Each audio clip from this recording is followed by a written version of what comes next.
નમસ્કાર દોસ્તો, 15 એપ્રિલ 2023 રાત્રિનો સમય હતો. પ્રયાગરાજની કોલવિન હોસ્પિટલ, જ્યાં એક જીપ આવીને ઊભી રહી છે. આ જીપમાંથી બે લોકો ઉતરે છે. એક હતો યુપીનો બાહુબલી કુખ્યાત અતીક અહેમદ અને બીજો હતો તેનો ભાઈ અશરફ. જેવા તે કારમાંથી નીચે ઉતરે છે એવા એક પત્રકાર તેને સવાલ પૂછે છે અતીકને કે તમે અશરફના જનાજામાં કેમ ન આવ્યા? અતીક બોલે છે કે ન લઈ ગયા તો ના આવ્યા. આ શબ્દ પૂરા થાય છે અને તેનો ભાઈ અશરફ બોલે છે કે મેઇન વાત એ છે કે ગુડ્ડુ મુસ્લિમ. બસ એટલું જ અશરફ બોલે છે. ત્યાં જ અતીકના માથા ઉપર બ્લેક રેન પોઈન્ટથી એક ગોળી છે તે છૂટે છે અને અતીકનું માથું છે તે ચીરી નાખે છે.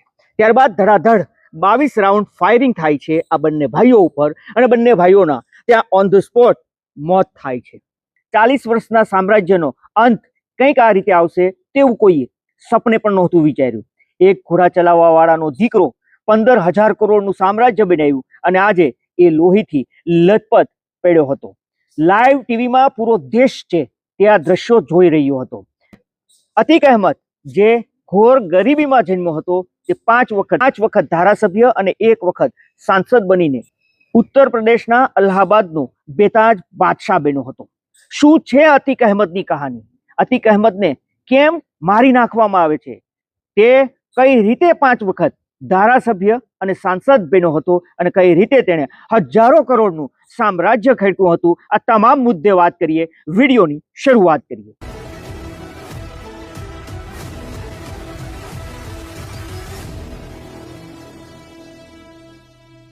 આ કહાનીની શરૂઆત થાય છે 1960 અને 70ના દાયકાના ઇલાહાબાદથી. ગંગા, યમુના અને ગુપ્ત સરસ્વતી નદી છે ત્યાં પવિત્ર ત્રિવેણી સંગમ પર વસેલા એક શહેર અને આ શહેરનું એક ગામ છે કસારી મસારી. આ ગામમાં એક ઘોડાગાડી વાળો રહેતો હતો જેનું નામ હાજી ફિરોઝ અહેમદ હતું. તેના ઘરે 10 ઓગસ્ટ 1962ના રોજ અતીક અહેમદનો જન્મ થાય છે. ત્યારબાદ તેનો નાનો ભાઈ મતલબ કે અશરફ પેદા થાય છે અને આ સિવાય 2 બહેનો છે જેનો પણ જન્મ આ પરિવારમાં થાય છે. આ પરિવાર એટલો ગરીબ હતો કે સમાજમાં તેની કોઈ હેસિયત નહોતી. આ માહોલમાં અતીકે સરકારી સ્કૂલમાં ભણવાનું શરૂઆત કરી, પરંતુ તેનું મન ચોપડીમાં નહોતું લાગતું. તેણે નાની ઉંમરમાં જ કોલસો ચોરવું અને તેને વહેંચવાનું કામ છે તે શરૂ કર્યું હતું. એ સમયે ઇલાહાબાદ નોર્થ ઇન્ડિયાનું સૌથી મોટું રેલવે નેટવર્ક હતું. ત્યાંથી કોલસાની માલગાડી છે જે પસાર થતી હતી અને જેમાંથી અતીક છે તે કોલસો ચોરતો અને વહેંચતો હતો. ધીરે ધીરે અતીકે પોતાના ભાઈ અશરફ સાથે મળીને ગેંગ બનાવી હતી. હવે સમય આવે છે 1979નો. ઠીક અતીક અહેમદ છે તે 17 વર્ષનો થાય છે ત્યારે તે 10માની પરીક્ષા મતલબ કે ધોરણ 10ની એક્ઝામ આપે છે અને આ એક્ઝામ પણ તે જેમ તેમ કરીને આપે છે.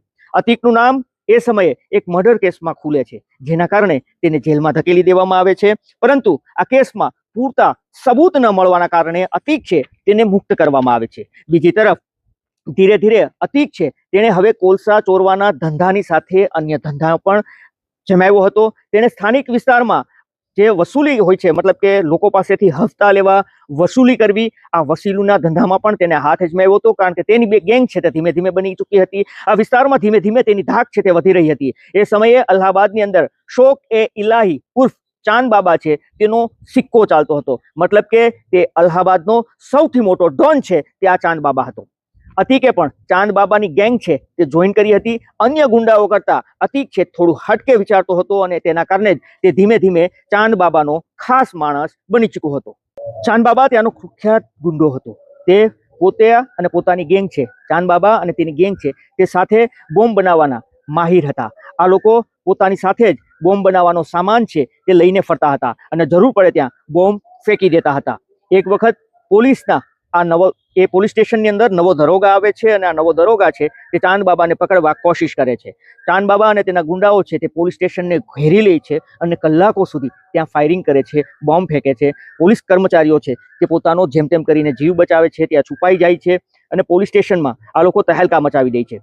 પોલીસને પણ ત્યાં જીવ બચાવવા માટે સંતાવવું પડ્યું હતું. ત્યારબાદ પોલીસ પણ ચાંદ બાબા અને તેના ગુંડાઓ પર હાથ નાખવાનું ટાળતી હતી કારણ કે ચાંદ બાબાના રાજકીય કનેક્શન પણ મોટા હતા. હવે 1986નું વર્ષ આવે છે.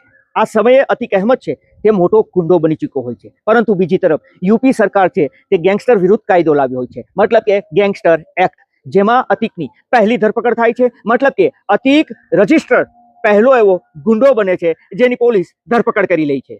જોકે ચાંદબાબાની રાજકીય ઓળખાણ ખૂબ મોટી હતી, જેના કારણે ચાંદબાબા છે તે અતિકને એક જ દિવસમાં છોડાવી લે છે. અતિકને ચાંદબાબાના રાજકીય પાવરની એ જાણકારી મળે છે કે ચાંદબાબા રાજકીય રીતે પણ કેટલા પહોંચેલા છે અને રાજકીય પાવર શું કહેવાય છે. વર્ષ 1989 નું આવે છે. યુપીમાં વિધાનસભાની ચૂંટણી આવે છે. આ સમયે અતિક અહેમદ વેસ્ટમાંથી ફોર્મ ભરવાનું નક્કી કરે છે અને ચાંદબાબાની રજા પણ તે લઈ લે છે. પરંતુ ચાંદબાબાને ઘણા લોકોએ કહ્યું કે જો અતિક જીતશે તો તમારાથી પણ મોટું નામ છે તે તેનું થઈ જશે, જેના કારણે ચાંદબાબા છે તેણે પણ હવે ચૂંટણીમાં ફોર્મ ભરવાનું નક્કી કરે છે. ચાંદબાબા પણ પોતાની દાવેદારી નોંધાવે છે અને ત્યારબાદ તે અતિકને પોતાનું ફોર્મ પરત ખેંચવા માટે કહેવામાં આવે છે. જો કે અતિક છે તે ચાંદબાબાની વાત નથી માનતો, જેના કારણે તે બંને વચ્ચે જબરજસ્ત ઝઘડો થાય છે. ચૂંટણીઓ જાય છે પરંતુ ચૂંટણીનું પરિણામ બાકી હોય છે. આ સમયે ચાંદબાબા અને અતિકની વચ્ચે ગેંગવોર થાય છે અને એકબીજા વચ્ચે આ ગેંગ છે તે લડાઈ કરે છે. ચાંદબાબાનું આ ગેંગવોરની અંદર મોત થાય છે. બીજી તરફ ચૂંટણીના પરિણામો જાહેર થાય છે અને આ પરિણામોમાં અતિક અહેમદ છે તે પહેલી વખત વિધાનસભામાં ધારાસભ્ય બને છે. ચાંદબાબાના મોત બાદ અને અતિક અહેમદના ધારાસભ્ય બન્યા બાદ અતિકે ચાંદબાબાના 2 નંબરના તમામ ધંધા છે તેના ઉપર કબજો કરી લીધો હતો. એ સમયે અલ્હાબાદની અંદર રેલવે સ્ક્રેપનો ખૂબ મોટો ધંધો છે તે ચાલતો હોય છે. જ્યારે રેલવે સ્ક્રેપનું ઓક્શન છે તે થતું ત્યારે અતિકના ગુંડાઓ છે તે DRM કચેરીની અંદર બંદૂકો સાથે ત્યાં આગળ ઊભા રહેતા હતા, જેના કારણે કોઈ કોન્ટ્રાક્ટર ત્યાં ટેન્ડર લેવા માટે આવતો જ નહીં અને અતિક છે તે ડમી કેન્ડિડેટને ઊભો કરીને આ સંપૂર્ણ કોન્ટ્રાક્ટ છે તે સસ્તા ભાવે લઈ લેતો હતો, મતલબ કે પાણીના ભાવે તે કોન્ટ્રાક્ટ રાખતો હતો. હવે ધીમે ધીમે અતિકે જમીન પર કબજો કરવાની શરૂઆત કરે છે. કોઈ પણ વિવાદવાળી જમીન અતિકના ગુંડાઓ રાતોરાત તેમાં દિવાલ ચણી લેતા અને પોતાનો કબજો છે તે જમાવી લેતા હતા. આ સિવાય અતિકે ઇલેક્શન ફંડના નામે મોટા બિઝનેસમેનો બિલ્ડરોની પાસેથી વસૂલી કરવાની પણ શરૂઆત કરી હતી. મતલબ કે ખૂબ મોટા પૈસા છે તે આ બિલ્ડરો પાસેથી પણ અતિક છે તે ઉઘરાવવાની શરૂઆત કરી હતી. બીજી તરફ લોકોને દાન કરતો હતો, તે પૈસાની મદદ કરતો હતો. જે કાળી કમાણી કરતો હતો તે પૈસામાંથી તે ખૂબ મોટા દાન કરતો હતો, લોકોની મદદ કરતો હતો, જેના કારણે તે લોકોમાં રોબિન હુડ છે તેની છાપ છે તે અતિકની બની ચૂકી હતી.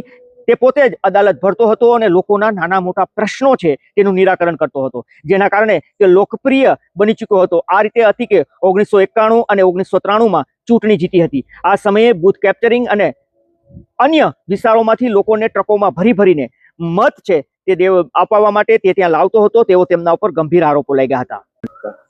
હવે વર્ષ આવે છે 1995નું. આ સમયે અતિકનો ખૂબ દબદબો છે તે વધી ચૂક્યો હોય છે. યુપીની અંદર ગેસ્ટ હાઉસ કાંડ થાય છે. મતલબ કે જે માયાવતી છે, આ માયાવતી સાથે અતિક કંઈક એવું કરે છે કે માત્ર ઉત્તર પ્રદેશ નહીં પરંતુ સમગ્ર દેશ છે તે હચમચી જાય છે. આખરે અતિકે એ માયાવતી સાથે એક ગેસ્ટ હાઉસની અંદર શું કર્યું હતું, નેક્સ્ટ એપિસોડમાં મતલબ કે આવનારા વિડીયોમાં એ જાણીશું કે એ ગેસ્ટ હાઉસ કાંડ શું છે, માયાવતી સાથે શું થયું હતું અને અતિક આગામી દિવસોની અંદર શું કરવાનો હતો. તમામ મુદ્દે વાત કરીશું આવનારા વિડીયોની અંદર.